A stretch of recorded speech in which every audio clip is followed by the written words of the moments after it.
Hello everyone. जनवरी चल रहा है और मुझे पता है कि बहुत लोग ऑलरेडी थोड़ा सा प्रेशर फील कर रहे होंगे।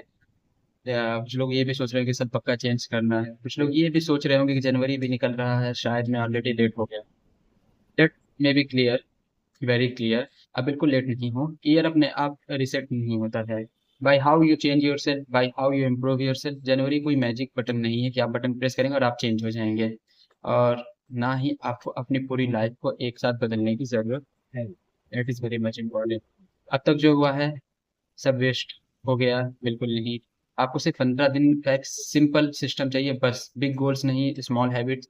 मैंने पहले ही बोल चुका हूँ काफ़ी बार, मैंने आपको बताया कि small consistency beats the big motivation. जनवरी में सब बड़े गोल्स सेट करते हैं, लाइक 5 बजे उठेंगे, डेली जिम करेंगे, स्ट्रिक्ट डाइट करेंगे, सब कुछ एक साथ करेंगे। सुनने में बहुत पावरफुल लगता है। अब पर प्रैक्टिकली 2-3 दिन बाद जब आप लोग इस चीज़ को ट्राई करते हैं तो सारी चीज़ें टूट जाती हैं और सारा प्लान आपका बिखर जाता है। इसलिए जनवरी कोई रेजोल्यूशन फेल होते हैं, ज़्यादातर रेजोल्यूशन जनवरी में ही फेल होते हैं। तो स्मॉल रियल चेंज जो होता है वो बिग गोल से नहीं आता है, स्मॉल हैबिट से आता है। Say like mountain man Dashrath Manjhi को याद करो।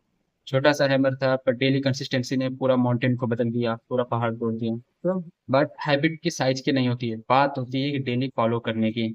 साइंस क्या कहता है? रिसर्च कहती है कि लास्टिंग चेंज सिर्फ विल पावर से नहीं होती है। विल पावर थोड़े दिन काम करती है, सिस्टम ज्यादा दिन काम करता है। जिम की बात की क्लियर एटॉमिक हैबिट्स में इस बात का भी सिंपल लैंग्वेज में बताया गया कि tiny changes done daily create a massive results. थोड़ा मैथ से सोचो, अगर आप डेली सिर्फ 1% बेटर हो जाओ तो एक साल के बाद आप 37 टाइम्स बेटर हो जाते हो। इसे कहते हैं compound effect. So why 15 days matter in January. लोग बोलते हैं कि हैबिट बनाने में 21 दिन लगते हैं, रियलिटी तो थोड़ा डिफरेंट है। रिसर्च कहती है कि हैबिट बनने में 18 से 254 दिन लगते हैं। सो हैबिट बनने में maximum minimum 18 days to 54 days लग सकते हैं। पर जनवरी में अगर 15 दिन इनफ होते हैं मोमेंट फील कराने के लिए या खुद को प्रूफ देने के लिए कि हाँ मैं चेंज हो सकता हूँ, ये दिखाते हैं कि हाँ आप कुछ कर सकते हैं। तो 15 दिन से ज़्यादा हैवी, ना ज़्यादा बोरिंग। जनवरी में 15 दिन का रीसेट फ्रेमवर्क का फॉलो करें। Like day 1 to 3 anchor habits rule simple हैं कि हैबिट इतनी छोटी होनी चाहिए कि आप मना नहीं कर पाओ। Like 1 hour workout, 10 pushup, daily gym, 2 minute stretching, that is good. Yes, 1 घंटा आप जिम नहीं जा सकते हैं तो आप 5 मिनट नहीं सकते, डेली जिम नहीं जा सकते, 2 मिनट की स्ट्रेचिंग कर सकते हैं। सुबह मॉर्निंग में आप उठ सकते हैं, कोशिश कर सकते हैं। सुबह उठकर बेड पर बैठ जाओ, 1 गिलास पानी पी लो, डायरी में ऐसे बे के 2 लाइन लिखो या मॉर्निंग का नाइट में फास्ट स्लीप ब्रेथ लो टाइम लगा करके, बस 2 से 3 मिनट। ईगो बोलेगी कि बस इतना ही, इग्नोर करो। अभी तो फोकस पर रिजल्ट नहीं है, सिर्फ कंसिस्टेंसी पर होना चाहिए आपका result. Day 4 to 7 habit stacking. अब थोड़ा सा मोमेंटम आ चुका होगा आपके अंदर। अब एक हैबिट के साथ एक छोटा सा नया हैबिट जोड़ो। फॉर एग्जाम्पल, वॉक के बाद आपको स्ट्रेचिंग करनी है, या स्ट्रेचिंग के बाद आपको 5 पुशअप्स करने हैं, या चाय के बाद दिन का एक गोल लिखना है, ब्रश के बाद आपको नेक्स्ट डे की कपड़े प्लानिंग करनी है या फिर रेडी करना है।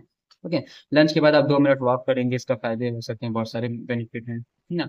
पहली हैबिट ट्रिगर बन जाती है, दूसरा हैबिट ऑटोमेटिकली फॉलो हो जाती है। ये सिस्टम फ्लैशी नहीं है पर ये काम करता है।